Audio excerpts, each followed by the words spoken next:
Watson, what was he done for you? This segment makes some last minute changes to the program. I'm not sure. Did you time him? No. You don't have to time her or Claudia or when they get started. When they get started, right? Hello, everyone. I'd like to get started. This will take about a second for me and the microphone to get adjusted. Okay. Hi, welcome everyone. I'm Claudia Justy. I'm the Executive Vice President of the Alumni Association, Class of '66. I had my own 50th reunion a couple of years ago, and it was a really, really wonderful weekend. So I hope you're all enjoying yourselves.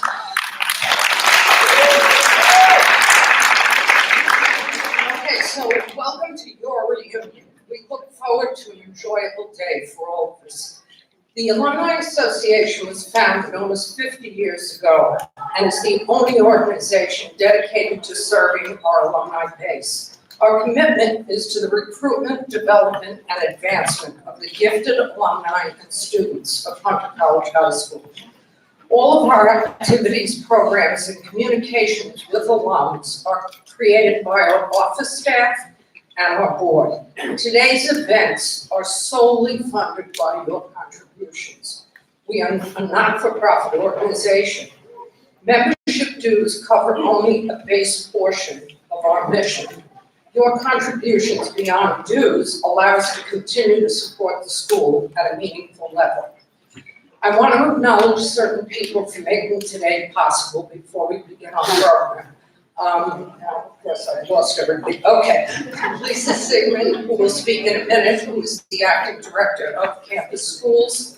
Tony Fisher, who just came back in, who is the current high school principal. We have former and current faculty here. I'm sorry, I don't know all of you, but I met a couple of people this morning. If you want to raise your hands, I can mark this here for a couple of others. Okay, thank you and welcome. Okay, we have class coordinators. If you raise your hands or stand up so we can acknowledge you.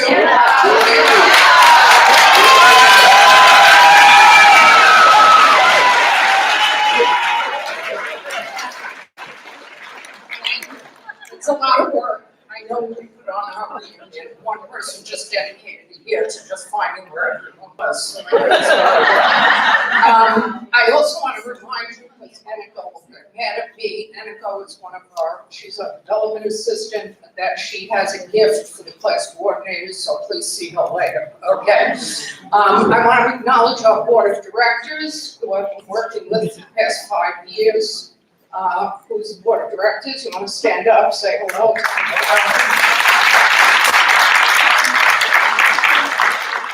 We are a volunteer board, as you know. And last but not least, I want to acknowledge our executive director, Elise Reisman, who is standing over there hiding. Office staff who have probably been communicating with you leading up to today and produce all of the things that you see today and at all times during the year, whether it's email communications or certainly alumni. So our staff, Kinshasa, I don't know what Kinshasa is, okay. And I think they're downstairs at the door, and Eniko and other Claudia, whose name is Claudia, so we just go around and make up different names for the two of us. Okay, and now I'm going to present our first speaker, who is Claire Friedman, who is on the board and is the head of our grants committee, to explain how we decide and make grants to the school. Thank you.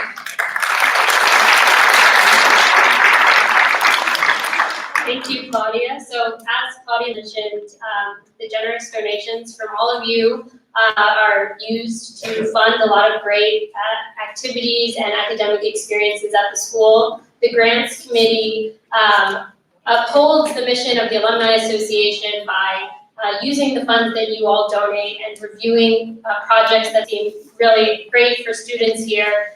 Every year we meet twice a year to solicit grants from both the teachers and the administration, and then we all get together and we review the grants, and we put a lot of time and thought into making sure that the projects that we all fund reflect the values of you all and of the board of the Alumni Association. So we're just going to show you a couple of the projects that you guys have helped make happen at Hunter that have, increased the academic rigor of the students' experience as well as helped them have a positive, diverse, and inclusive time while they're in the high school. So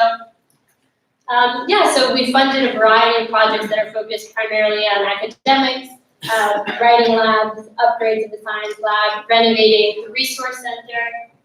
We have spent money on technology, so oftentimes departments in the administration reach out to us because they need calculators for the science class, or they need labs or other sorts of technological upgrades. As you all know from being at Hunter, sometimes it's not as advanced as we would like it to be, so the Alumni Association is able to contribute to upgrading all of those things as well for students. We focus a lot on diversity and inclusion, which you'll also hear a little bit more about from our president, but we fund for teachers and students to go to diversity conferences and then come back and share their learnings, and a number of other events and things like that as well. And then finally, we focus a lot on student enrichment. So I don't know if you were here last year, you might have seen the robotics team did a great demonstration. Alumni funding helps send the robotics teams to competitions. We help with debate. We help with academic trips. So for example, the Alumni Association sent students to Philadelphia to study history and that sort of thing. So, and then, a lot of other things that you might not expect that come up.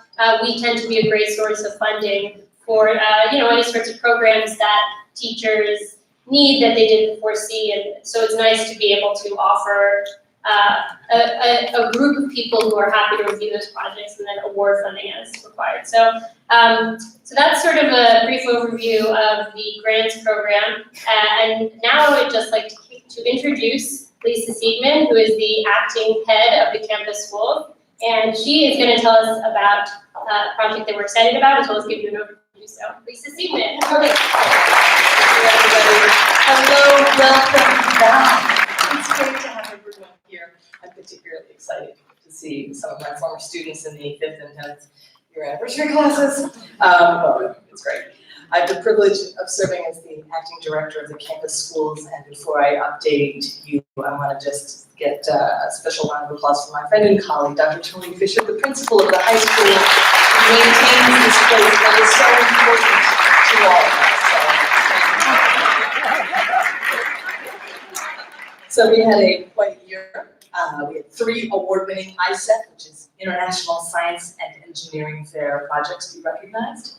2 of our middle school students were on the New York State Math Counts team that made it all the way to nationals, ranked 9th, which is for 7th and 8th graders. It's amazing. We were so excited. History and Quiz Bowl, off the charts. Every national competition there. Apparently, that is a gift of a Hunter child, is to know a lot of facts. Say them quickly and loud. And we had some PSAL, which is the city varsity championships, girls golf, and also fencing, which is multiple years running, holding the city championships. So this June, I want to make a note. Many of you will remember, I always acknowledge when we have faculty retiring. Mr. Ronnie Misriel in the PE department, after 32 years of teaching, is retiring. His department is fittingly throwing a retirement hike for him. They are. We wish him well. If any of you want to send notes or something, let me get them to me. I'll make sure he gets them. I'm proud to say that you, our wonderful, generous alumni, continue to support a broad range of programs and improvements to the school. Claire mentioned that alumna Dr. Esther Rose from the class of 71 supports a Philadelphia trip down to see historical sites. She attended with us. And I'm going to show you a couple more. One of our alumna, you may have possibly heard of her.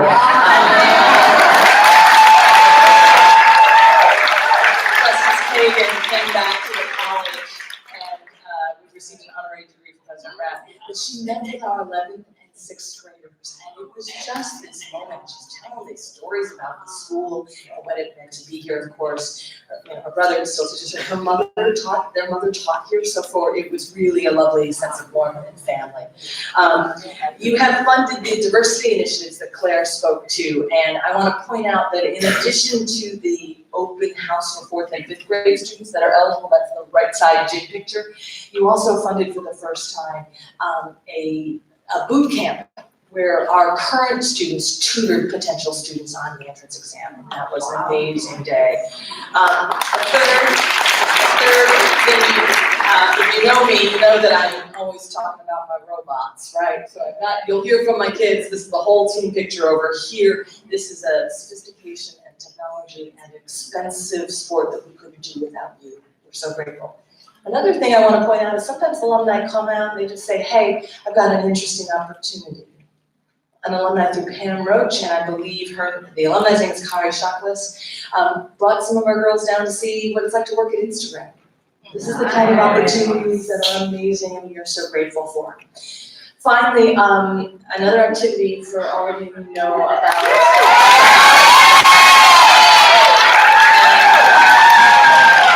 we're so grateful that someone continues extraordinary work with the iPod Library. We brought Dr. Jonathan Hart, who the program has sponsored and funded for years, and who was absolutely a saving angel during the Ebola crisis in Liberia. And Dr. Ben Rappaport and many of our current students were able to honor him when he came to visit. And this year, the kids don't know, our distinguished graduate alumni is the former ambassador, Ms. Reddick, who has served our country with grace and intelligence and astonishing political abilities in multiple countries as an ambassador. So there we go.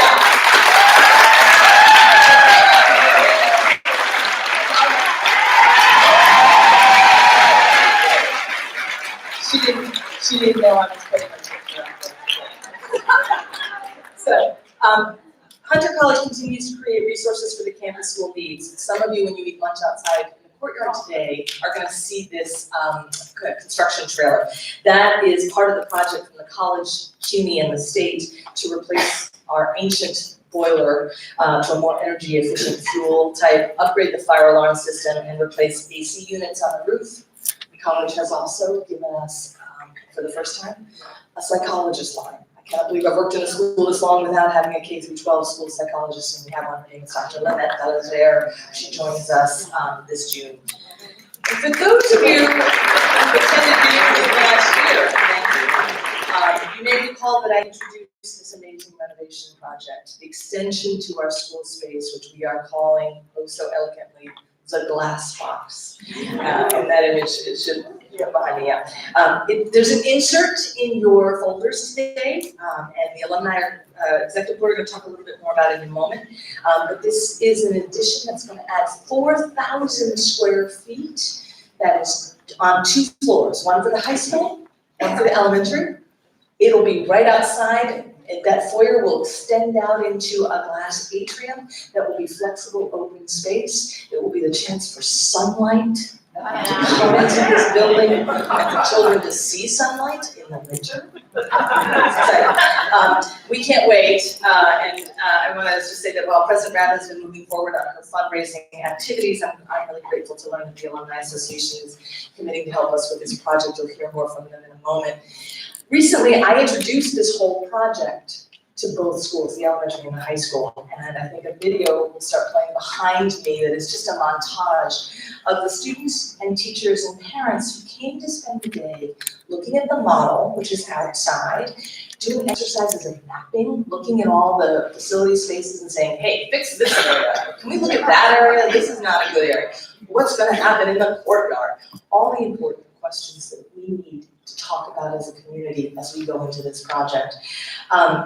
My colleague from Hunter College Foundation, Jessie Noble Gray, she's going to wave, standing next to Dr. Fisher over there, is here, and she'll be in the lobby. She can show you, walk you through the architect's model. She'll show you that you get to vote on whether you want round corners or square corners. Kids were very excited. The kindergarten had a very definite opinion about which way they want to go. So stop by, learn a little bit more about this project. One of these alumni reunion days, you'll actually be out there, which is kind of exciting to see.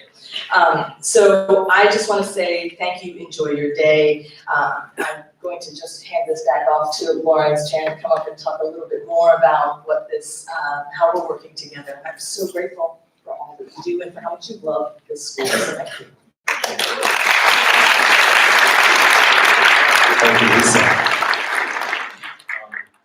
As Lisa just described, we are very happy to, as the Alumni Association, come out in full support for this project, and in my terms, really help put it over the top. And we'll be reaching out to you as alumni for the support and how you can help out in those terms. Talk in the mic, please. Yes. Thank you. Okay, will do. In addition to that, the reason why we thought this was important is that, you know, academics and recruitment has become very competitive in New York. And something like this, something that gives open space, something that's more modern, really helps put the school over the top. And we think participating in this project will really take Hunter from an already great level to an even higher level. So we're happy to contribute to that. More information can be found in your alum notes. You can go out to the back over there, and there's more information there as well. Vis-a-vis this, we also know that the student environment is very important to us. You've heard about it a couple of times, diversity and inclusion being pretty key areas of importance for the Alumni Association. We're also happy to commit on a very similar basis. Whatever we do with this Glassbox project, we'll be doing the same amount for diversity and inclusion as well.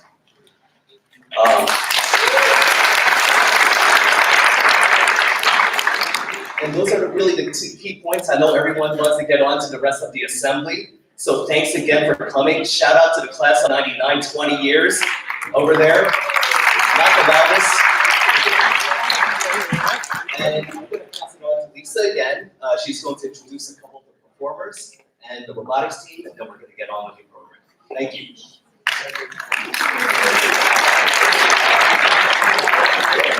So while we're setting the stage, because you have an opportunity for a performance that someday you would be paying a lot of money to hear this young man perform, but you are going to get to hear him before he heads off to college. April is a senior who's heading on to the joint program at Oberlin College and Oberlin Conservatory of Music.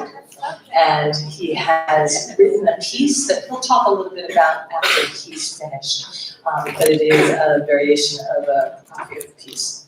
I also want to point out, most of us in the room are of a generation to recognize probably the decor on the stage, but this year's brick production is the Twilight brick, the Twilight Zone, and the students were so excited to actually watch old Twilight Zone episodes. And it's, you know, old episodes to get their inspiration. So if you're wondering, this is not the usual auditorium decor, it's because the final brick production is this evening. So when Abe is ready, he's still working on it. There it is. He's my first Abe player.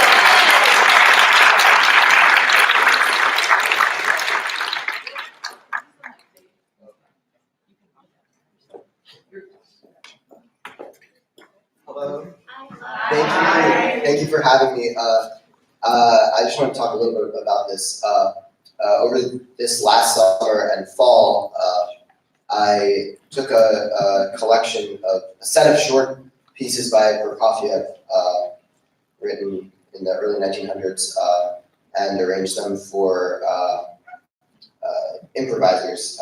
I come from a classical and jazz background, and this gave me a chance to interact with the music in a new way and sort of retain some of the amazing emotion and subtlety that he had, and also be able to put myself into it in a greater way. And I've played these pieces throughout this year in a number of different settings and different ways. They're improvised pieces, so they turn out a little bit differently each time. And I'm going to play the fourth one from that set for you right now. Thank you.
last little taste of our current student body will come from two young ladies. Come on up here, Selena Wu and Lily Mikhail Wilson, who are a couple of my robotics experts.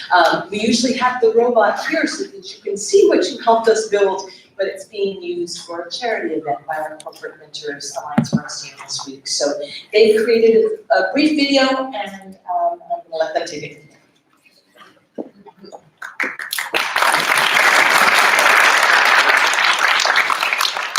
Good morning, everyone. I'm Lily. I'm in 10th grade, and I've been on the Hunter Robotics team for 2 years. Hi, everyone. I'm Selena. I've also been on the team for 2 years. I will be next year's captain. This year, we competed at the Hudson Valley Regional, Upstate, and the New York City Regional. We made it to semifinals here at NYC, and we won both the Creativity Award and the Innovation Control Award for our unique connecting subs and our signature Spark Drive.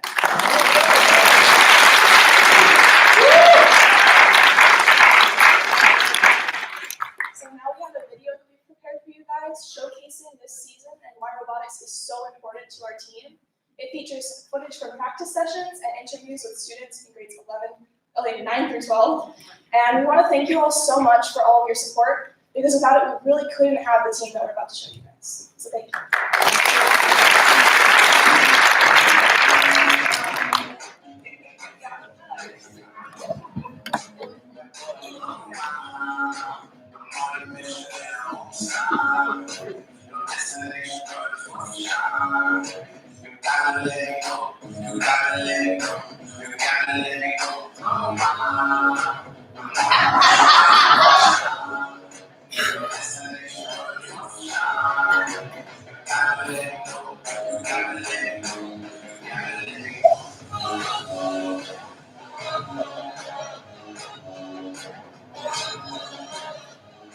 I'm Melissa. I'm Olivia, and robotics is important to me because it's a great and fun way to share my love of engineering with everyone around me. Robotics is important to me because I love the collaborative spirit of working together with everyone on something that we're passionate about. Hi, I'm Tal. I think robotics is useful because it teaches task management and organization. Really important skills. I think robotics is important because it's the only experience we get after to learn how to do stuff that we're gonna carry with us.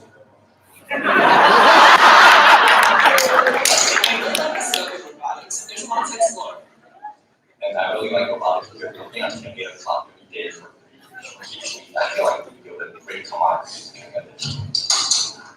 Hi, I'm Andre. I'm Corbin. And we're the captains of Hunter Robotics.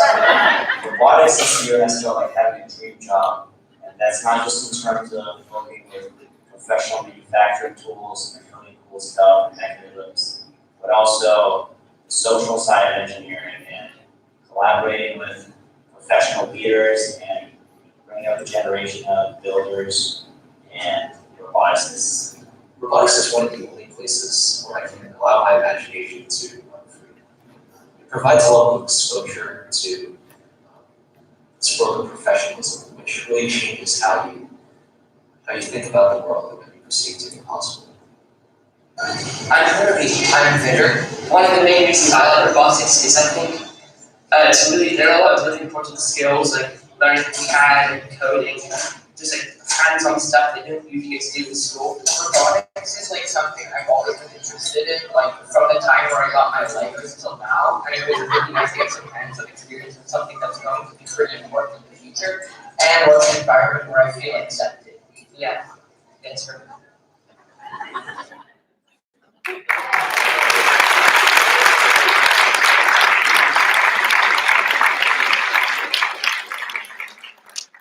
We'd also like to offer a special thank you to Lawrence Chan. So thank you for supporting our team, and we have a small gift to show our appreciation.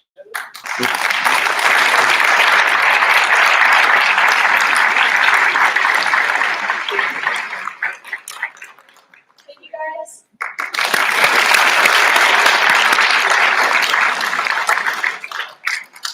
That was pretty incredible. Definitely can't get into Hunter. I don't know how many other people feel that way. So we're on to the speaker portion of the evening, and we're going to go by. Morning. Oh, good morning. All the kids. In the morning. So we're going to start with the class of 44, 75 years. Round of applause.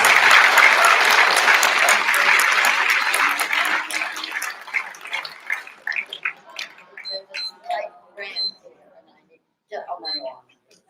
That's it.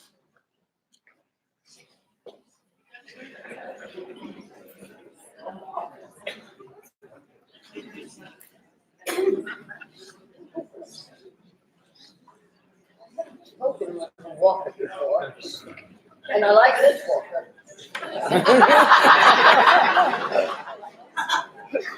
Hello.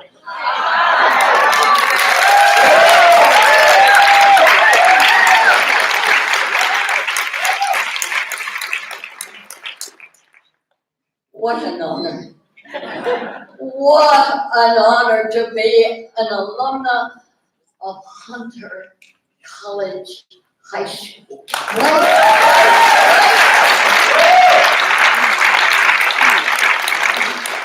You can see I'm going to be long. I didn't know I was going to say that. I hope it doesn't count for about 5 minutes, but I want to remind my fellow classmates that when we were 6 years old and entered the first grade, Franklin Roosevelt was president. And when we graduated Hunter College High School in 44, Franklin Roosevelt was president. And he was he would run for another term. That's for the younger people to get some sort of a historical perspective.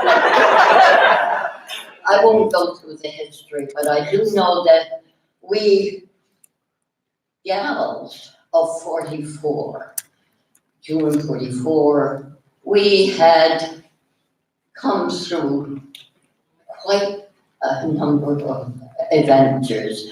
First of all, our childhood was in the Great Depression. Right?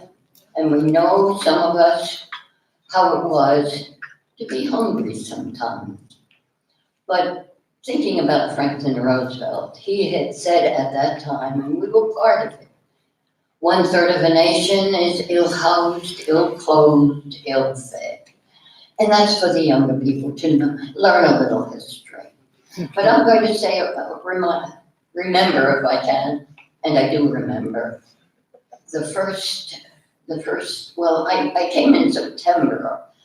Many of us came in September, others came in January earlier. What was I going to say then? You came in September. It was our first time we were learning Latin and geometry. Those are 2 subjects to have at the same time, very good. And then some of us continued in French, because in those days, in junior high school, girls started to learn French, boys started to learn German. And I won't go on with that. But to give again the youngsters some idea of what it was like way back. One person I remember, we got together, with some of us came from the same junior high schools, some of us came from others. But one thing we did learn in junior high school, or begin to learn, or did I say that? You know, sometimes I say that. Anyway, I want to get to the person I want to remember. We were getting to know each other. Some of us came from the same high school, junior high. But there was one girl in our class, and I don't know if you others remember. Her name was Heidi. And we all had stories of our childhood and how we learned to read in English and all that. But Heidi had an accent that said English was a second language. And she told us of a November in 1938. I didn't know it was November 38. When she was at home in whatever land she came from, it was, well, the Germans had a hold of it. And one night she woke up with the noise of crashing glass. I didn't know what that meant. But later I learned that everything in our house that was glass that could be broken. I'm glad to honor the memory of that occasion because while we were told at that graduation ceremony by Lisa Sergio that we graduates had were able to study in a land that was quiet. Oh yes, we were at war by that time. But the war was overseas and we could learn our Latin and our geometry and continue in our studies of French. Oh yes, is there somebody going to tell me when I've talked too long? Yes. I have 1 minute? You have two.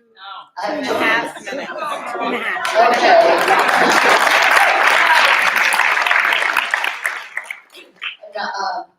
All right. We studied Julius Caesar in the English class. And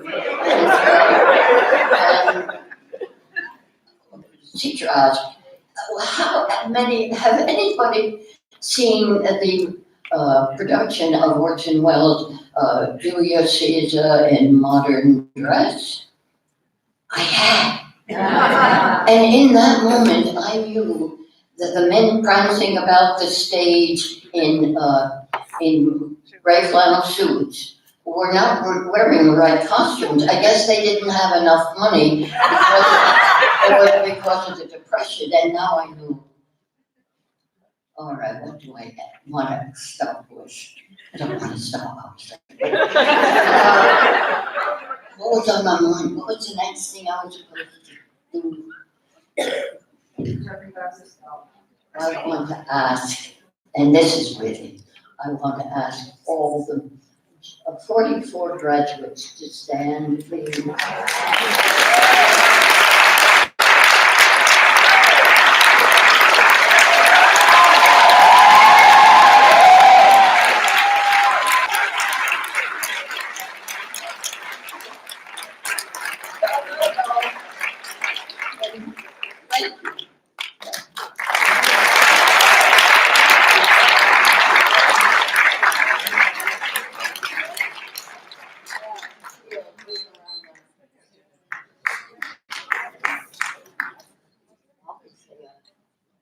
Giving me a little extra energy.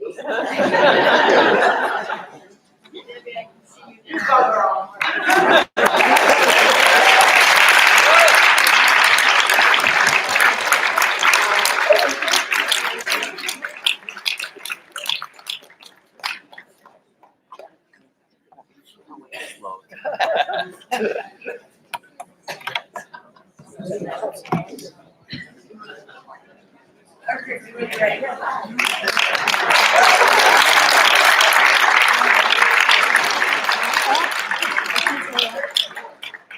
Margaret Dawson.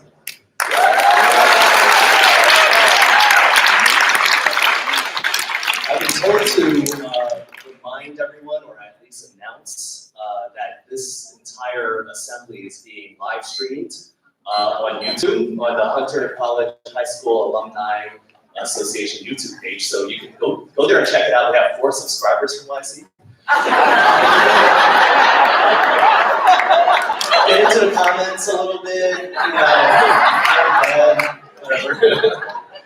Shout out to everyone who's catching this live. I see you right there.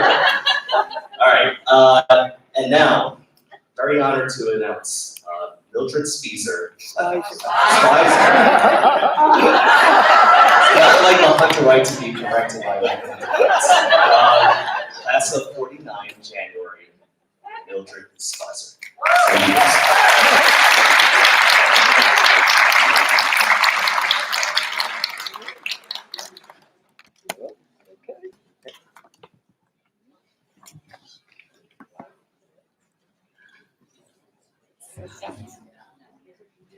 I have to say hi, everybody.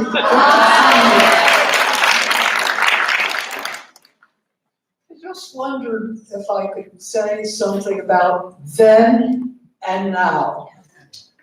Then means 70 years ago. So, just so you know.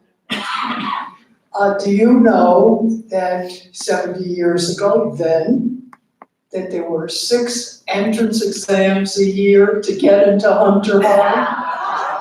You didn't know. Yeah, it was to get into 7th grade, to get into 10th grade, 9th grade, and then 10th grade. So, and it was done twice a year. So that was 6 exams. And then eventually it changed to what we have now, 1 exam a year. I have a lot of things I was thinking about then and now. And yes, it was an all-female students.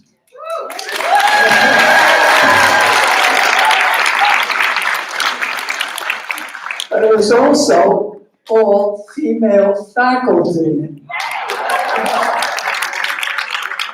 There was exactly 1 male, Jimmy the elevator.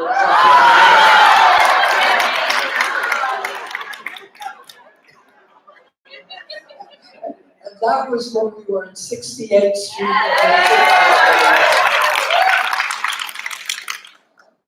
Well, you know, I could go around.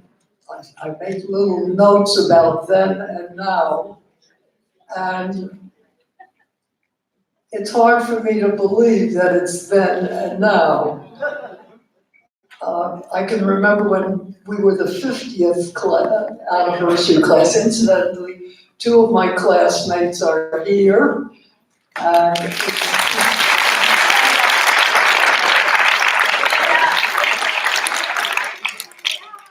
we're going to make sure we're here for the 80th.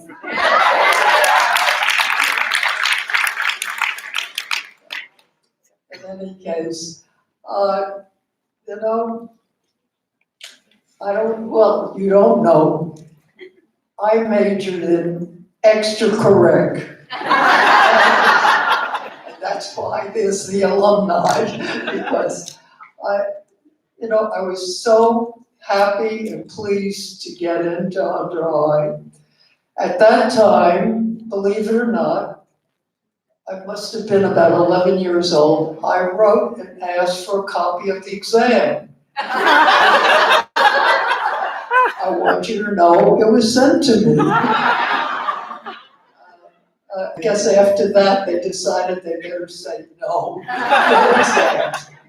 But I think the happiest times that I had was when the faculty, knowing that I was involved so much with extracurriculars, they sent me out 1 door. Of course, I came in another door to continue.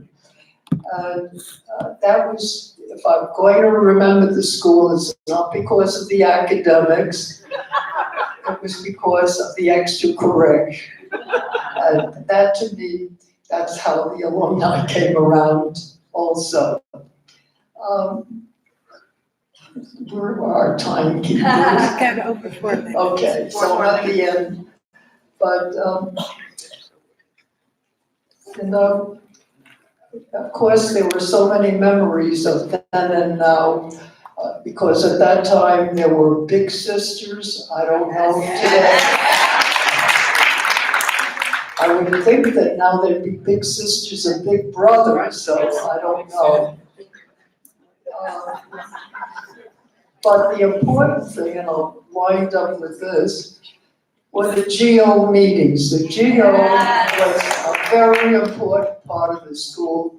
And on Friday afternoons, classes would representatives would rush down there to save seats for their classmates. One didn't have to be a representative to go to those meetings. And they were Friday afternoon, and they were filled with students. So we were very, very involved. And That's what we're doing here now. We're being very, very involved. So I thank you all, and I'm gonna look forward to the next big anniversary meeting.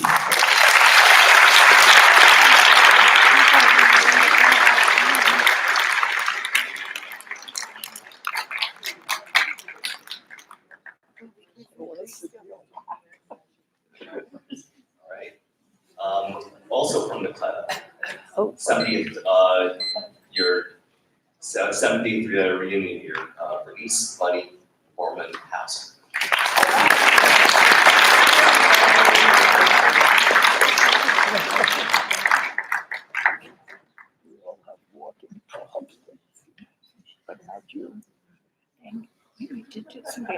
Good morning to everybody and congratulations to all the milestone classes and warm greetings from my ever co-chair, Flo Richmond, and myself. And we also want to acknowledge our classmates who are no longer with us today. Please bear with me. It's a little self-absorbed comments that I will share with you. In 1945, World War II ended. The nation's euphoric, optimistic, gender equality, the civil rights laws, Brown versus Board of Education, a long way off. But the cultural and societal constraints that still made fathers tell their daughters not to show their smarts or they will not have a husband still prevail, especially in my household. So entering my teens, I thus fitted into the mold of the compliant, acquiescent young female when around the opposite sex. I surmised that I could not show the smarts or the ambition of a young lady. These covert and not fully formed impressions steered me toward consideration of Hunter College High School and not Bronx High School of Science, which that year had just opened its doors to females and whose test I passed. So why did I choose Hunter College High School? I wanted my voice to soar. I needed to gain more self-confidence. I embraced the chance to excel in rigorous academics, to fulfill my passions for theater and community service, and to be more comfortable around a more diverse female student body. Our class was not blessed with well-equipped labs, nor would our plant win any prizes. There were no EPs, we took regents. Nevertheless, my classmates went on to become educators, physicians, judges, scientists, prominent researchers, editors, writers, and entrepreneurs. Each one blossomed to lead great and grieving lives. And so we do celebrate the class for their individual achievements, their contributions to the common good, their breaking of barriers, their courage to fight, and the leadership to inspire. But now a quick forward to the 1970s. For those of you who don't know, a terrible, turbulent period of New York City's history. And it was also the era that one of my own classmates brought the suit to make Hunter co-ed. Fortunately, or unfortunately, how you look at it, we became co-ed. Unfortunately, on behalf of her son, the suit she brought, he did not make the exam. So, in a roundabout fashion, my query is thus, though some of it was answered by the wonderful robotic video that we just saw. Is anyone minding the store to ensure gender equality in all the classrooms, playing fields, in robotics, in AP classes, on the newspaper? And how about their experiences on the debate team? I understand there may still be an issue of a dress code that forbids girls from wearing pants. Maybe Hunter alumni should look into that. But with your permission, back to the 70s again. Are you aware that a certain dean lecturer at Hunter College, for many diverse reasons, money being the most important one, decided that our school was too elitist, deja vu, and began proceedings to shut it down. Now, I bring this important fact up as it was.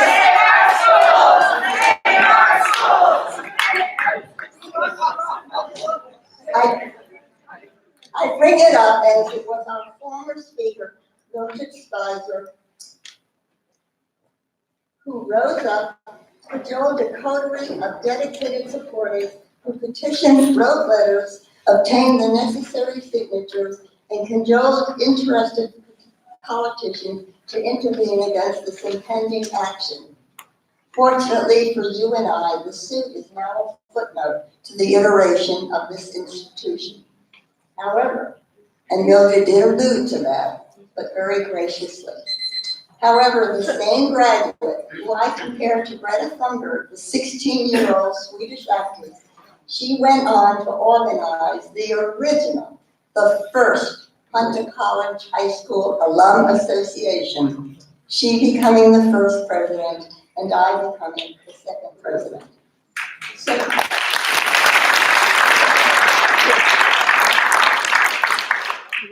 now in our 80s and blessed with decent health, we remain vibrant members of our community.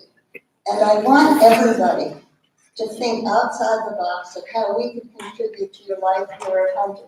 For instance, at my former workplace, Horace Mann up in the Bronx, we, the alumni, helped to install a costume institute, and I have just donated my wedding gown. So now, under the aegis of professional and well-run alum association, thank you, Elise and Anika. We celebrate all the milestone classes today. Now, to get back and answer my questions about did Hunter College High School soar, and this is a bit narcissistic. Did they fulfill my ambitions and dreams? Well, in many ways, yes. I achieved Phi Beta Kappa and am inscribed in Hunter College's Hall of Fame.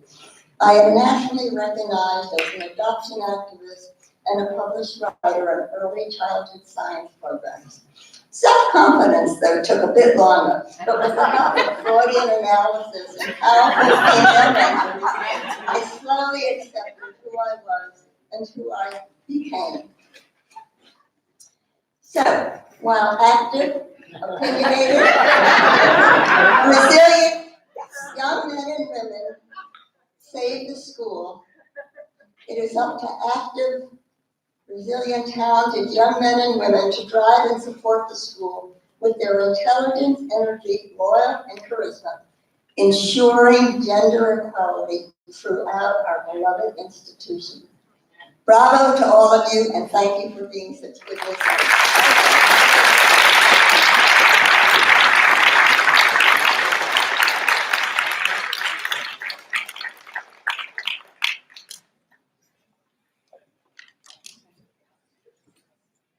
Celebrating 65 years reunion.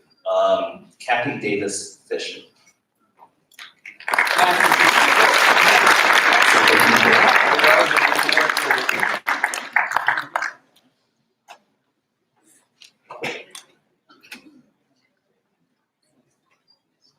If memory serves, I first danced the tango with Josephine Kopchak, who wore royal blue jumpsuit.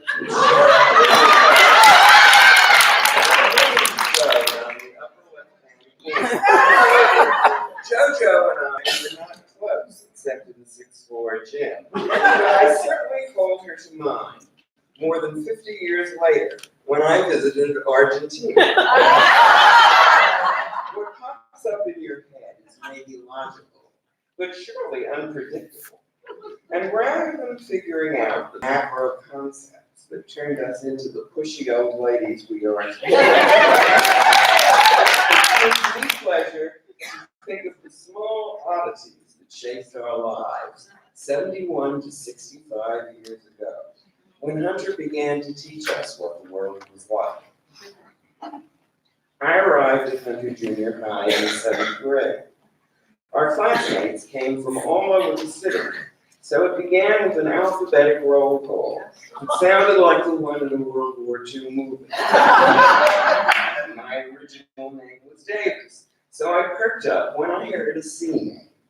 The teacher, who had perhaps read Dante in college, called out, Chauncey. Silence. A few more tries, and she started fooling around with those C's. At last she raised Rita Siassi, who had apparently never heard her name in actual Italian.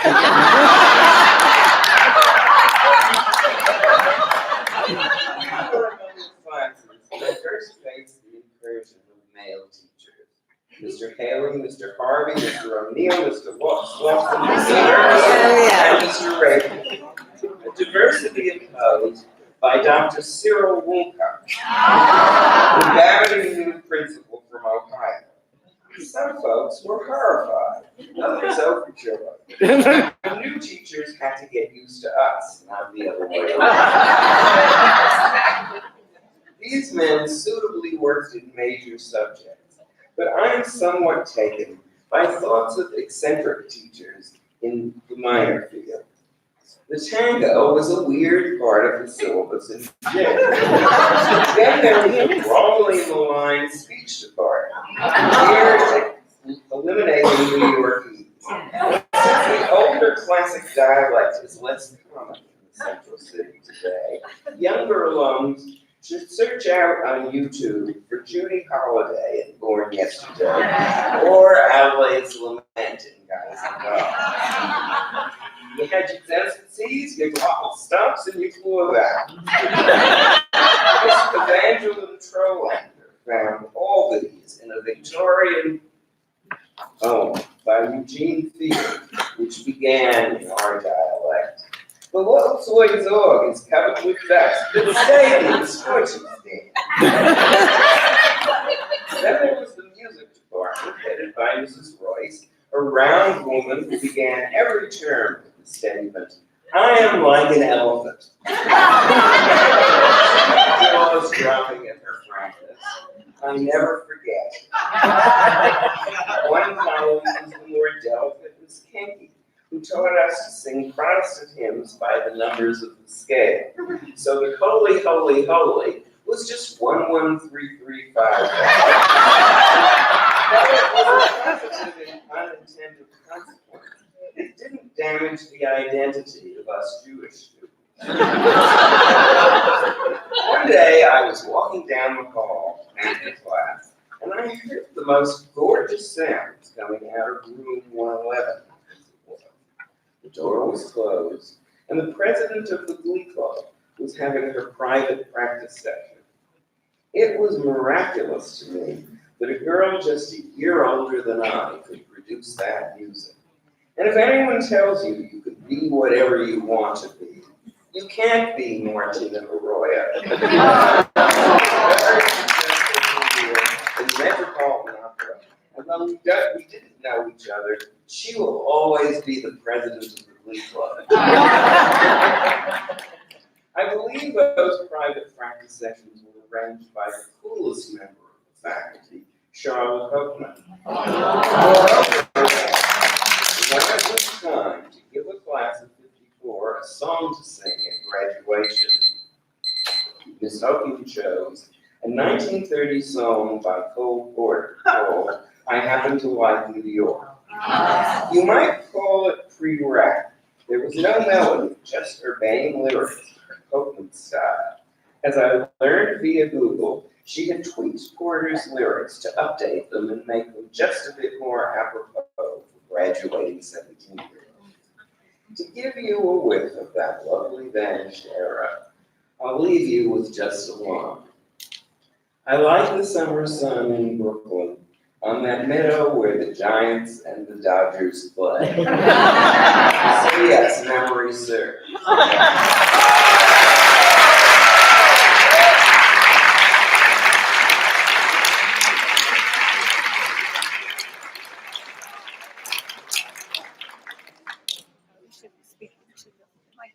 Class of 59, celebrating her 6th year, Deborah Hartley Forgiato.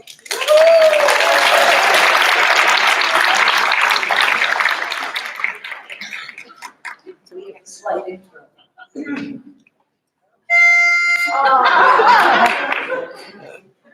Hunter, we present you Giuseppe, make way and hail, he's the best of his kind.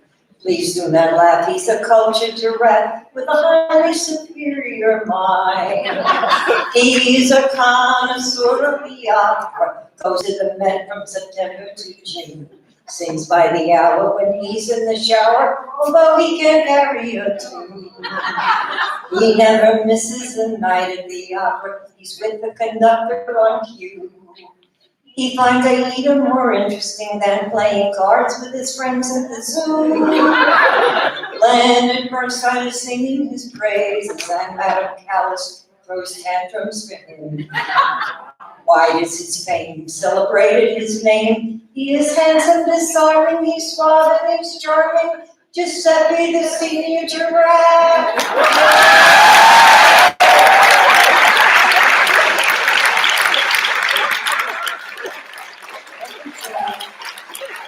Giuseppe. Come on, that's all the others.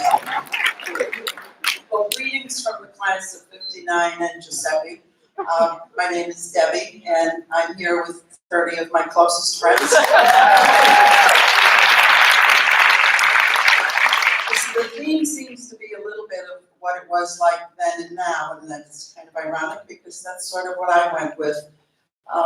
We've been with the same people on the same track, the classes of 4 and 9, and after 10 reunions, we know all about everybody. So we thought we'd change it up a little bit. 60 years ago, we delighted in being seniors. Today, we're 76, 77. We're seniors, we may not be so delighted anymore. Looking back in 1959, a little of the history, our income average was about $5,000. A house cost about $12,400. A car cost about $2,200.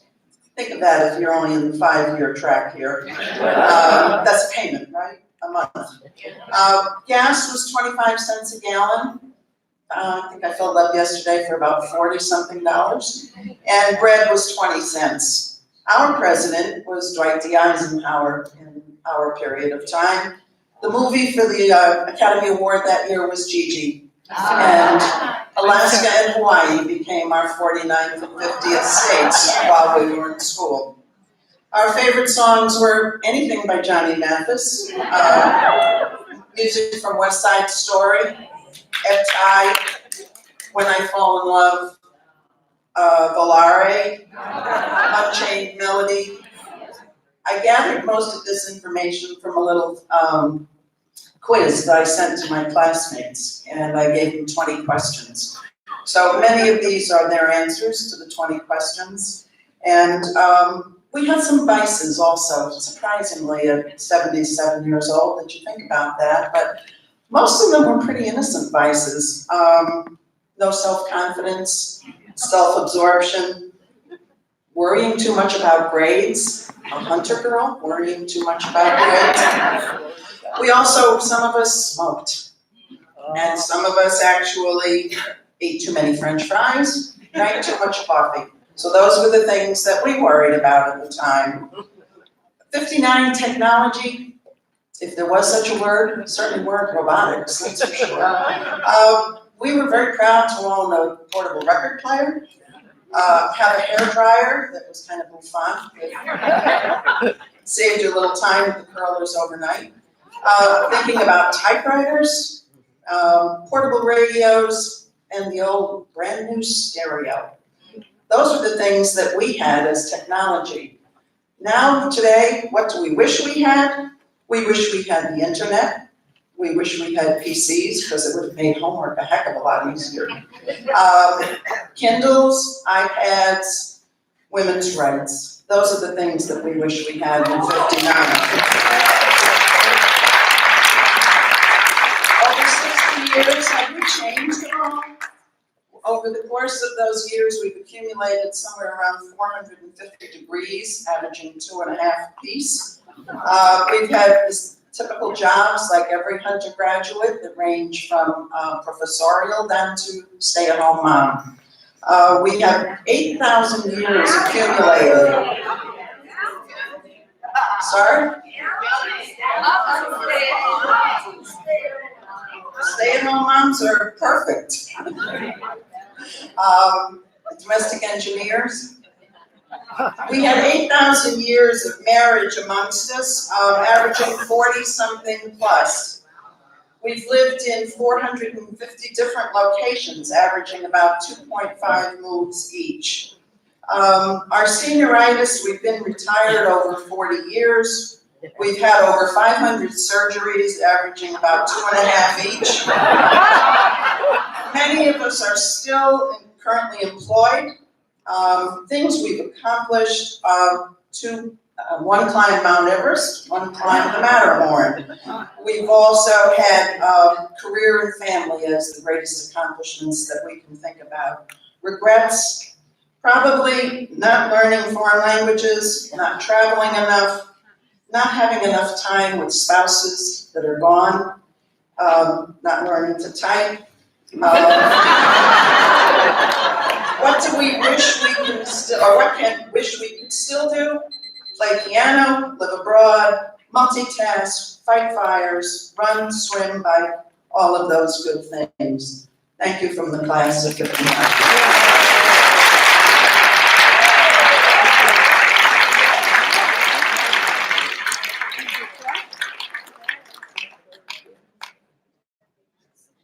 So something, I don't think it's new this year, but it certainly comes with more prominence this year.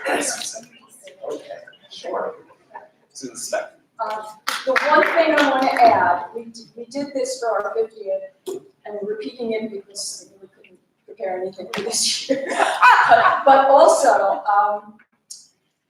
as I said then, I needed help from somebody much more technologically astute than I.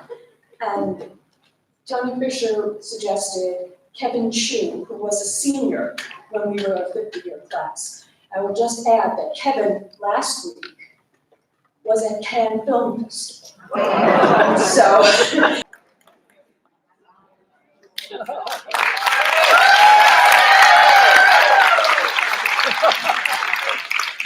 50 years.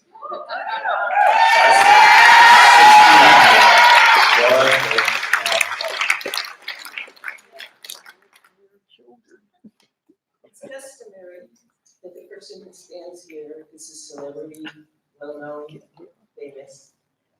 Hi, I'm Laura. I'm not famous for anything nor well-known.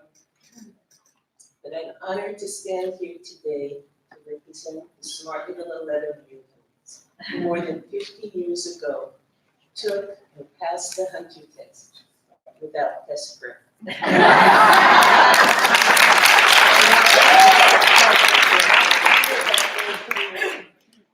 A day off from school, heading into the city with my papa, taking a fun test that I didn't have to prepare for. And I remember questions on that test. 10 men meet each other for the first time and they shake each other's hands only once. How many handshakes take place?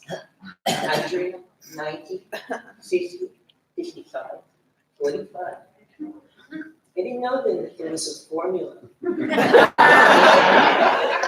So I took out my 10 men and I said, hey, shake everyone's hand. 9. Ring a finger. Wait, just shake people's hand. 8. I added them all up and it came out to 45. What a surprise. I was also surprised to learn that that prestigious Hunter test was actually an entrance exam to a prestigious school. One that I never heard of. My teacher said to me, you know, Laura, you might be the smartest in the class. Now that's not true. I had the best report card. It's not the same thing. You might be the smartest in the class, but you won't be the smartest in Hunter. It was a dumb thing to say. Hunter is not about grades. Hunter is about thinking. Yeah. Thank you. It's about speaking out.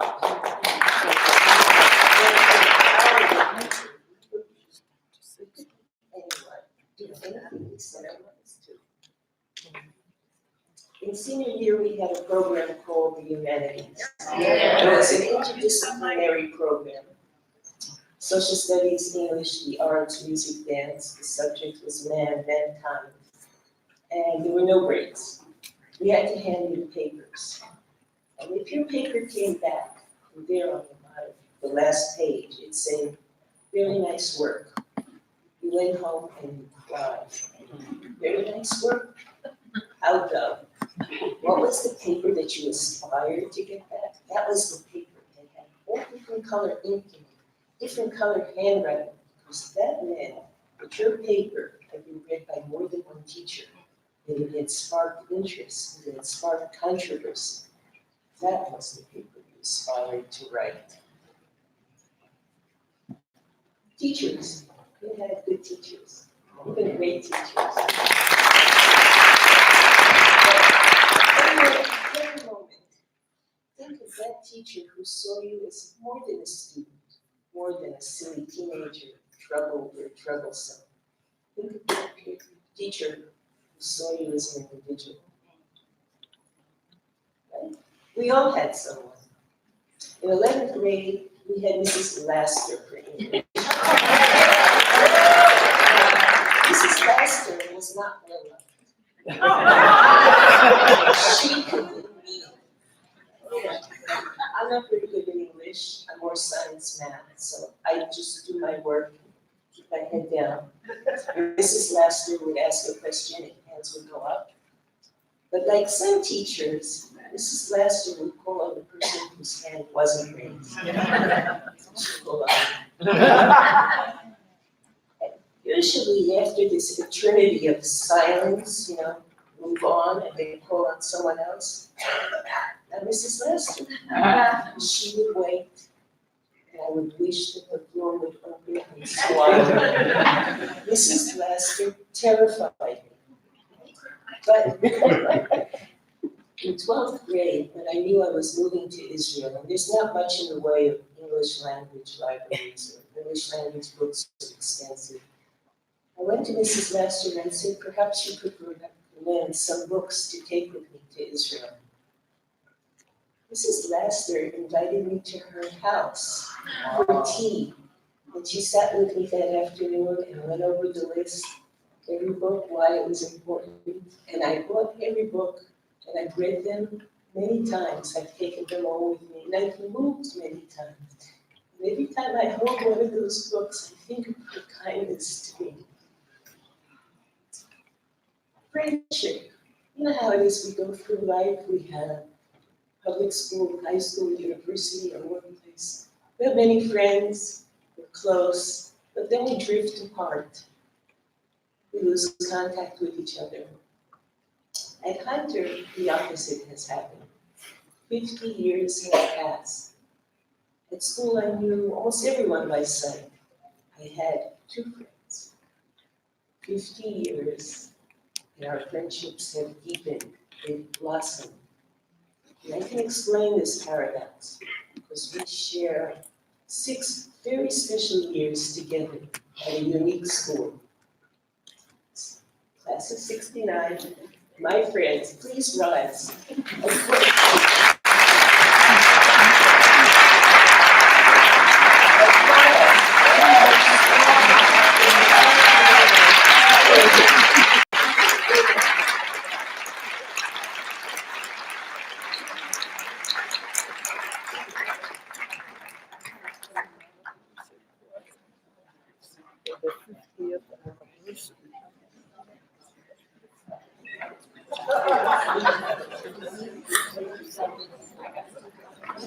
So it's wonderful. Shout out again to the class of '69.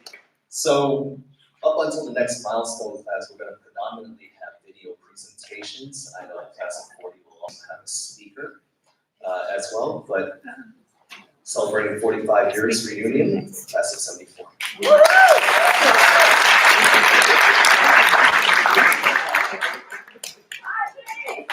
Hi, I'm Audrey Roth, and I'm a member of the class of 74. I started in 1968. About half of us graduated in 73 in the first ICY year, and the rest of us graduated in 74, along with a lot of the girls who started in 1969 and elected to graduate in 74 instead of 75.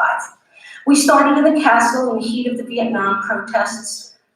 I remember mace wafting through the corridors as we walked from lunch in the college cafeteria back to the castle, where we got dismissed. We began relationships that have lasted over 50 years. For me, it was about being around others like me, who thought deeply and weirdly. We were smart, and we were smart Alex. The best teachers loved that about us. Mr. Marienhoff, Mrs. Morello, Ms. Farnsworth, Mr. McLeod, and Mrs. Lasker. What did it mean to be a Hunter girl? It meant being blessed with teachers and friends who understood and celebrated all that we were. I am eternally grateful for my experience as a Hunter and for the friends I still cherish. Hello, my name is Andrew Chu with the class of 1984. And I'm wishing you a happy Hunter reunion. One of the most profound lessons I learned was surprisingly from the least favorite class, 9th grade social studies with Richard Class. He always made sure that we had critical thinking in mind. Look at the source. What information are you getting? Who's giving it to you? And why? What are their ulterior motives? And what are we supposed to do with that information given to them? In the challenging time of ours, critical thinking is the most important thing we need to have. This is what binds us all together as Hunters. The ability to have critical thinking. Being able to do that makes sense of our world today and what's going to come after. This I take with me, and for that, I thank Hunter for giving that to me. Have a great reunion.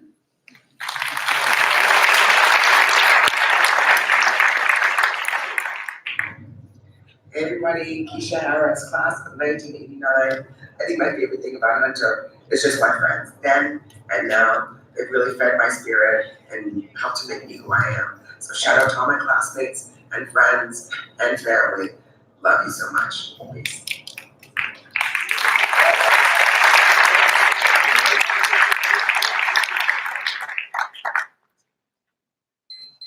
One second before Dave takes it for the class of 94, Lisa Jones of the class of 79 would like to have a few words as well.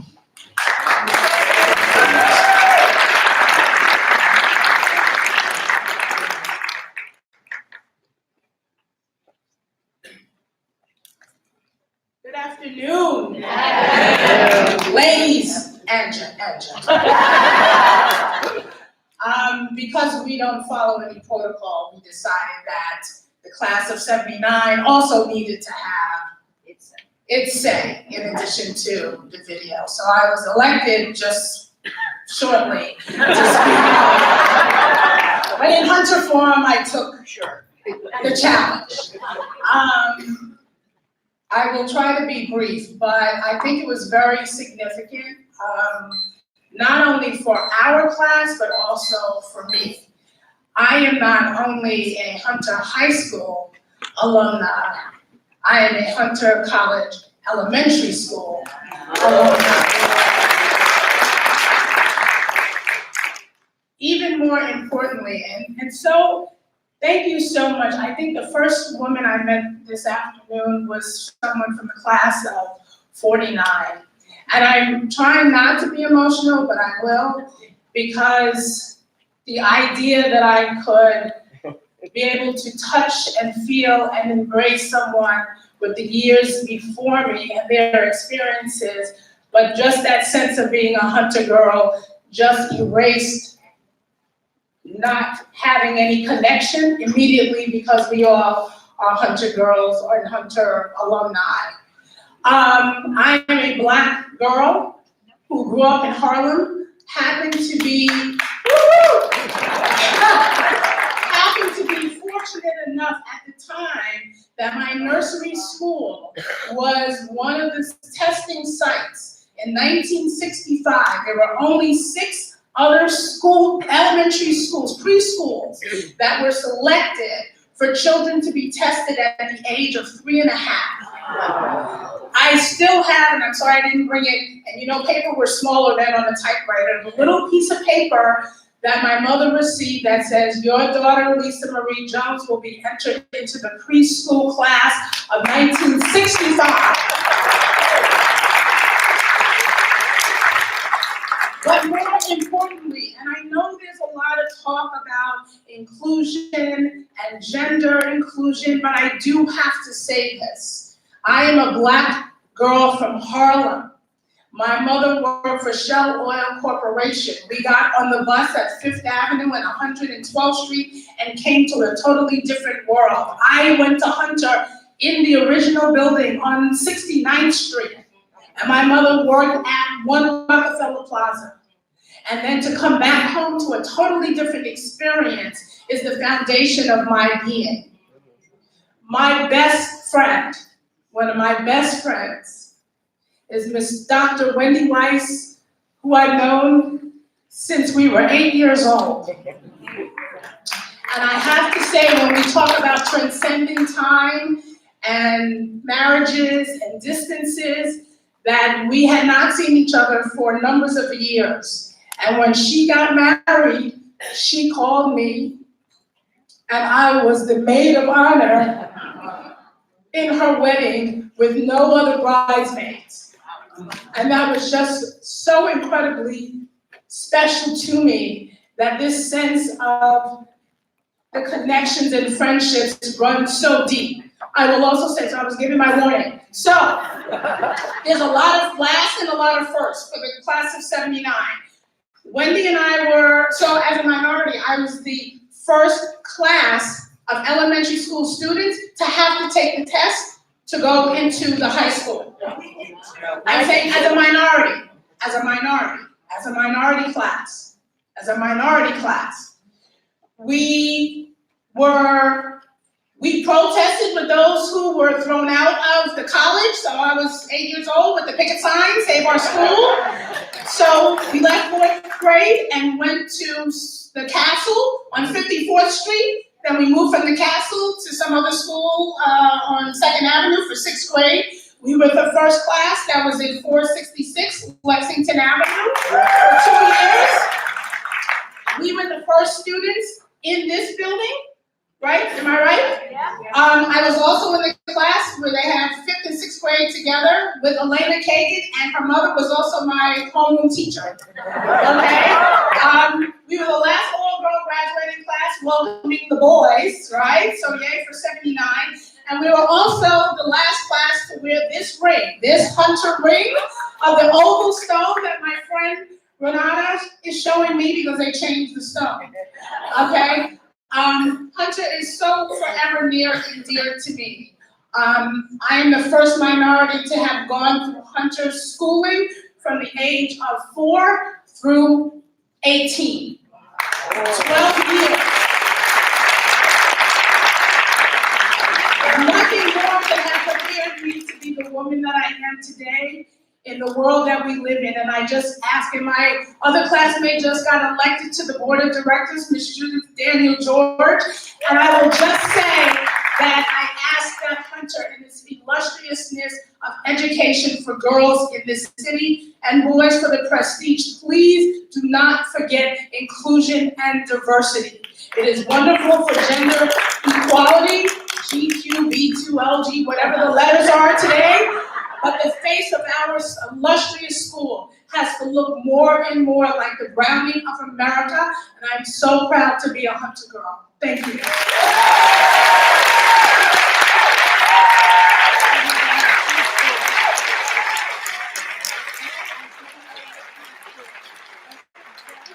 Dave, I promise we will get to you, but it's almost like an open mic, and it's I hear another speech and they want to say it, but it's 2 minutes because last class with that graduated, that was Solely Girls' first class that graduated. that was co-ed. Mari is here. Hi. Okay, I was Mari Hawashi here. I'm now Mari Hawashi Franklin, who lives in Chicago, who comes in for these milestone reunions. I wanted to let you know like how special it is to be part of this alumni association, for us to have the privilege in this room to have the first group of men who are Hunter girls. Because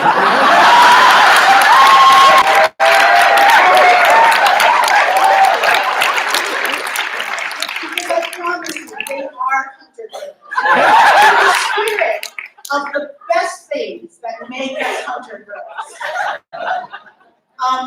So I do want to let you know that as far as I'm concerned, it is a privilege to be part of this group with our male Hunter girls, which really sets us up for this world where we're coming to a realization that gender on some level is a social construction, right? And so we are completely set up to include, we go backwards, right? We go backwards because this is a women's group, and we have successfully raised men who love women, who love women who are strong and smart, who expect us to be independent, who expect us to be leaders, who expect us to stand up for ourselves, and who expect to stand up for us. And I just want to let you know that this group is just phenomenal. This is our class page. I can tell you we are closer now, and we know each other better now than we did when we were in high school. We share all kinds of things. I personally rely on the many doctors who graduated with me. I have a very medically complicated family, and I have literally saved my family's life. So I know that these are the kinds of people who are part of us. And we really love each other. I counted up, we've got over 90 people coming to our event tonight from our class, but coincidentally, as the class of '84, I believe, if I counted correctly, we have 84 alums, graduates from our class here who are showing up tonight, and we are gonna have a great time, and we are gonna celebrate our legacy, so thank you.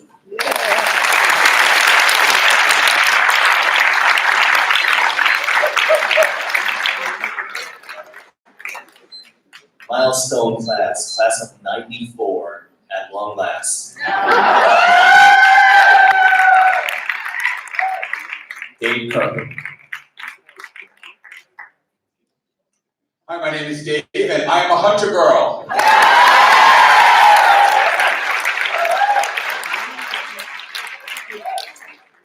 So, January of 1994, newly elected US President Bill Clinton delivered his first State of the Union address. In February, Celine Dion and Ace of Base duked it out for the #1 hit on the top 40 pop songs in the country. Though we class of '94 all know that Red Red Wine was always the #1 song at 100 dances. In March, Schindler's List won 7 Oscars at the 66th Academy Awards hosted by Whoopi Goldberg. In April, South Africa held its first fully multiracial elections, marking the end of apartheid, and Nelson Mandela won the election. In May, the Channel Tunnel, which took 15,000 workers more than 7 years to complete, opened between England and France, enabling passengers to travel between the two countries in just 35 minutes. In June, on the West Coast, something involving O.J. Simpson happened. But at the same time, a more important story was emerging on the East Coast when 180 of the smartest kids in the country graduated from the best public high school, Hunter College High School.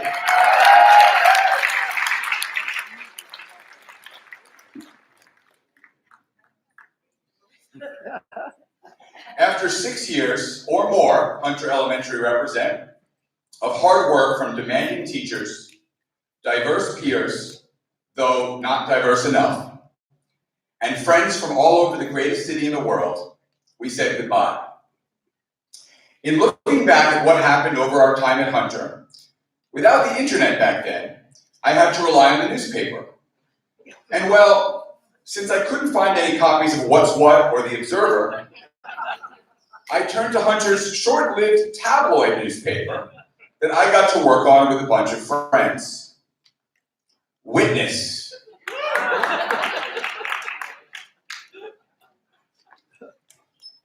So here are a few key headlines from Witness that year. Madison Avenue slashing leaves trails of blood.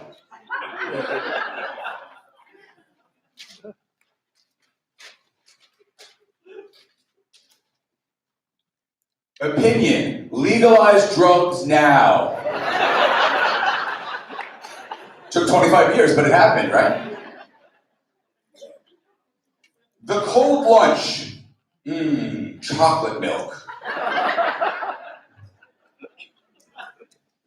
And my personal favorite, a 2-page spread on the pigeons of doom.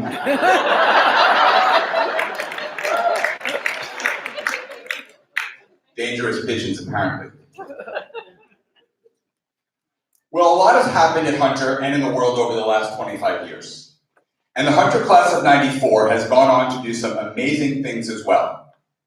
Too many to name them all here, but I'll share a few anyway, some of whom I learned by posting in our Facebook group recently. Dr. Paul Nguyen is an internationally recognized expert in prostate cancer clinical care and research at Dana-Farber Cancer Institute. Yeah, you can give it up for Dr. Nguyen. Elisa Gums is the executive managing editor of Black Enterprise. Stephen Evangelista, who, by the way, I still text daily with 25 years later about baseball, along with Kevin Ananak, is the principal and co-founder of the Harlem Link Charter School. Jennifer A. Lee is a New York Times bestselling author and the vice chair of the Unicode Emoji Committee. So yes, she helps determine the emojis available on your phone. Farah Knudsen works for the US State Department running planning for, just the campaign to defeat ISIS. And Perry Chen is the co-founder and chairman of a little company called Kickstarter, which has enabled people to raise over $4 billion for their projects and has inspired dozens more crowdfunding websites. There are so many more amazing stories of my classmates. Of course, we boast dozens of doctors and attorneys. We've got media moguls, authors, artists, entrepreneurs, filmmakers, journalists, and so much more. But as some of my classmates from that same Facebook group pointed out when I posted, success isn't really measured by our achievements. It's measured by our relationships with others and by our contributions to the world. Many of us have built families of our own, and most of us have either started, run, donated to, or volunteered for nonprofit organizations helping to change the planet. Just a few worth mentioning today. Priscilla Forsyth Gleason is a leader at Teach for America. Oliver Hurst Hiller is a leader, give it up, TFA. Oliver Hurst Hiller is a leader at Donors Choose. And Amber Lyons Batchelor is the founder of Ladies Who Hoop.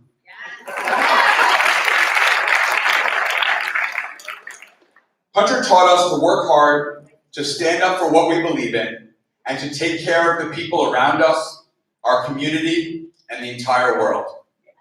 It also taught us what friendship was all about. So when my Hunter friend Paul reached out to me several years ago and told me his brother-in-law was in need of some career help, of course, I helped him without hesitation. I hadn't talked to Paul at all for a couple of years. But just 4 days ago, I got a phone call none of us should ever have to take. My father was diagnosed with lung cancer. His doctor told me that without treatment, he has 1 year to live, and because of his overall health challenges, he may not be able to withstand treatment at all. I texted Paul, who by the way is the world-renowned cancer expert I mentioned earlier, and within 10 minutes I was on the phone with him, and then within 2 days I had an appointment for my dad to see one of the top lung cancer doctors in the world at Memorial Sloan Kettering next week. Typical wait time, 6 to 8 weeks plus. Unheard of? Perhaps. But for Hunter friends, yes, for sure.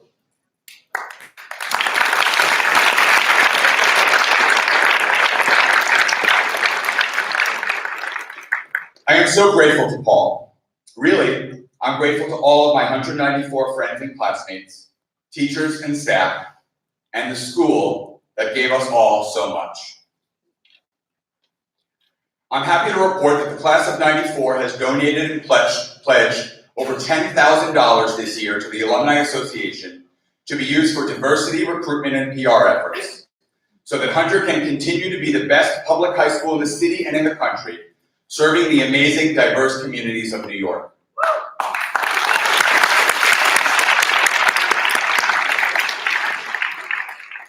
I mentioned earlier that the Hunter DJ during our years here was somewhat obsessed with UB40. So I'll close with a quote from the hit UB40 song that our DJ used to close every Hunter dance that I can remember. These Neil Diamond lyrics, yes, fun fact, Neil Diamond collaborated with UB40. These lyrics are actually about red, red wine. But for today, I'll choose to believe that they're about Hunter.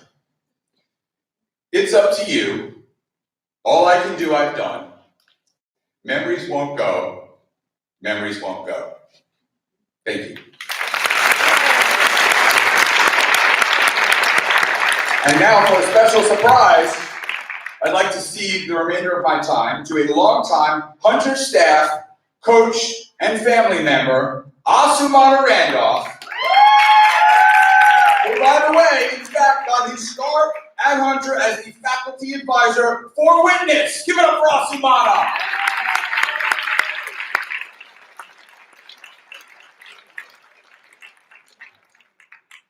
As you leave from here today, there's one thing that is missing. Bravery of Hunter student, and Hunter student forever will always be something that we need to register. The other thing that I think we should think about is humanity. And those are the two that have served me the most especially the work we are doing in Liberia. We have educated 5 medical doctors, and recently we had the Pregnant Women Convention, which were attended by more than 1,000 people, but not 1,000 pregnant women. So today, for the class of '94, I would like to say you started me up, most especially when Paul, you interviewed me and actually set me on the way to go. So in doing so, I would like for you to come up front so I can give you your award. And the bravery part that took place in 2005, Sarah told me that she must go to Liberia and she wants to formulate a plan so she can be able to help Liberia. And at that time, the war was going on in Liberia. And I begged her not to go, and she said, Coach, I must go because it is something we need to give back to Liberia, what you gave to us. And when she entered Liberia, right at that moment, there was shooting from both sides of her. And at 1 o'clock in the night, she called me up and she said, Coach, they are shooting. I said, where are you? She said, right by the executive mansion. And then I figured out that she was far away from the embassy. I said, oh my God, why did I allow this girl to go to Liberia? And when I said, oh my God, she said, Coach, everything gonna be okay. Claire and Paul, can you come up?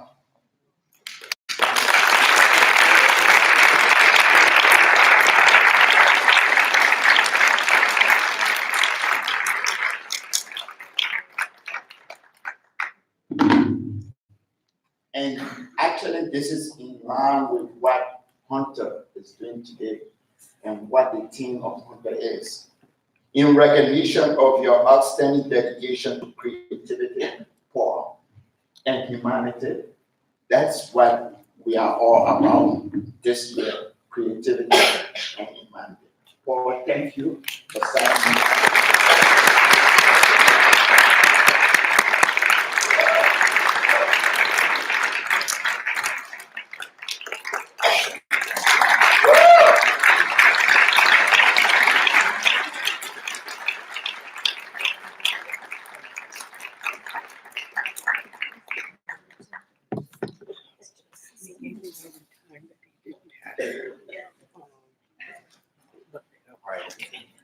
Lunch is about to come. We are really close right now. We have a couple of videos coming up for the class of '99 and 2004, but Coach is one of my favorite people here. I also want to just, on behalf of the class of '99, just recognize the other teachers that we had that I saw here, Mr. Stratichuk. We still use formalities. Mr. Stratichuk, Ms. Goldsmith, and Ms. Salzman. Anyone else that we saw here, please give it up.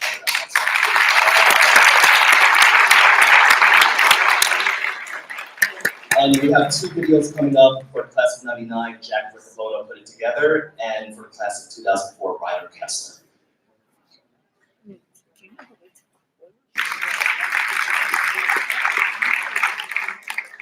Hi, I'm Ryder Kessler from the class of 2004, celebrating our 15th reunion. Our favorite thing about Hunter was all the ways in which students were empowered to create and lead on their own.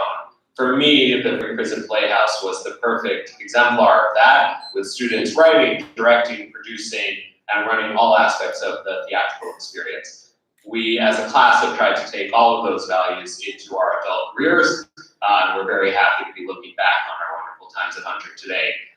In terms of our favorite teacher, I solicited from a lot of our classmates, and not a teacher, but a lot of folks mentioned how Ms. Sokol in the guidance department was an integral part of their experience at Hunter and applications to colleges, and so we wanted to shout her out and thank her for being such a great ally to the class of 2004.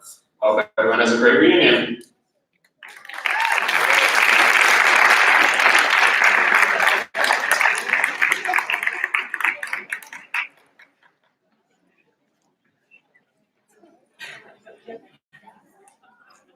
For our last speaker of the afternoon, and then we're going to have a video right after that. So class of 2009, Gabriel Yanez.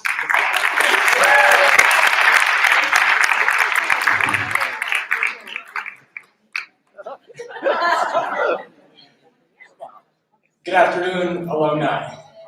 When I was first asked to give this speech, I was under this impression that it would be a whole bunch of us from '09 up here, just like sharing one or two lines.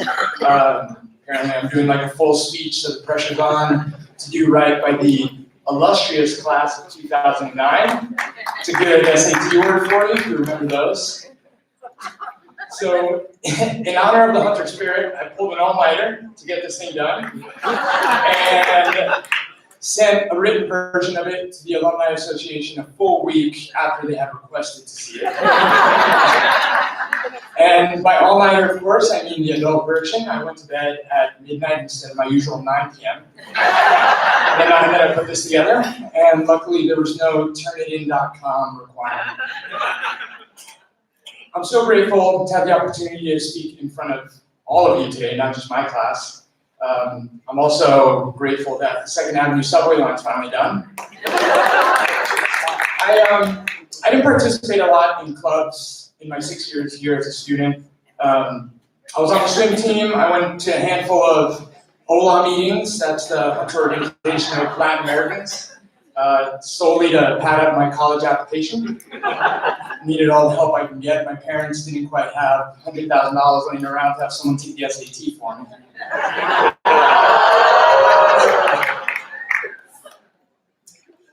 Diversity is a word that's been thrown a lot around here today. I was one of only a handful of Hispanic kids in my graduating class, only one of maybe a handful of Hispanic alumni that are here.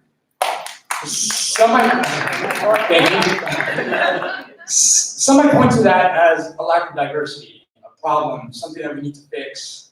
And the admissions process is something like anything else that I think needs to be looked at and improved. But I don't think the system's broken. I think far from it.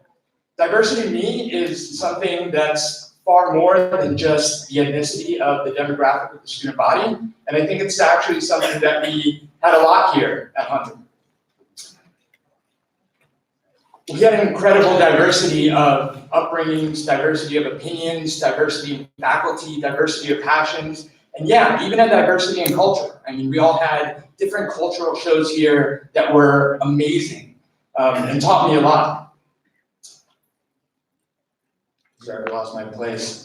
Did our student body reflect the demographic breakdown of the city? It didn't, but it brought together the brightest minds in that city and encouraged all of us to pursue our interests, no matter how diverse those interests were. I didn't quite appreciate that diversity in the 6 years that I was here, but spending 10 years outside of this windowless building, I really come to appreciate how life-changing of an experience Hunter really is. I think I learned more about myself during our infamous 9th grade dance than most people learn about in their entire high school career. All jokes aside, I spent 6 years surrounded by classmates that had a diverse set of passions, whether it was theater, science, government, policy, music, writing, you name it. But we all had an outlet to pursue those passions. It gave us all a head start so we can hit the ground running and have a leg up on everyone else once we got outside these walls. The proof is in the conversations that I've had leading up to this reunion and at this reunion with not only my classmates, but with everyone else that has come up here before me. We have pilots, lawyers, doctors, activists, people doing incredible things, and I'm sure a whole bunch of other things that I'm forgetting to mention. And it's that same diversity that made our years here so unique. I spent my first few years after graduating trying to share some of my experiences with my new college friends. And it's a funny experience to try and tell people what it was like here, and they just don't get it. Try explaining to someone that one of your most memorable moments from your senior year was being on the winning team of a game that was banned by the school where the premise was to run around the city, chasing down your friends with toy guns. Yeah, it's pretty unique. We did some things that weren't particularly unique to Hunter, but were memorable nonetheless. We navigated through the MySpace to Facebook paradigm shift. Was your high school relationship really official until it was Facebook official?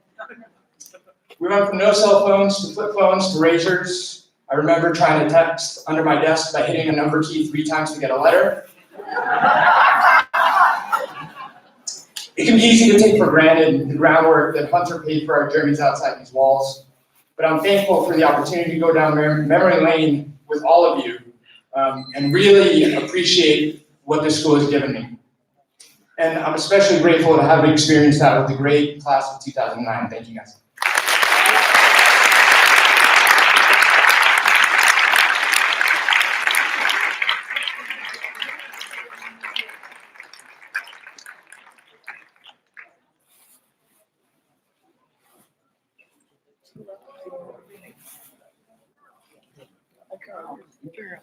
Hi, my name is Liz Rock, and my name is Daphne Sturiotis, and we're the coordinators for the class of 2014, which is the 5-year reunion.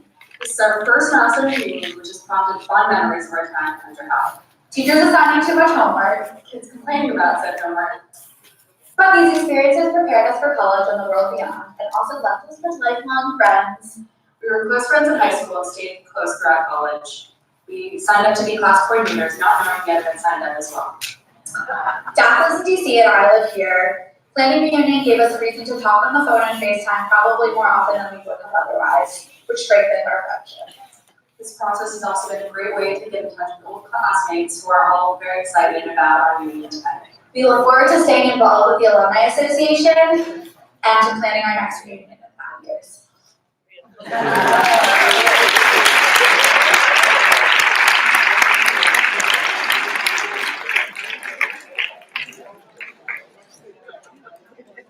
All right, enjoy lunch.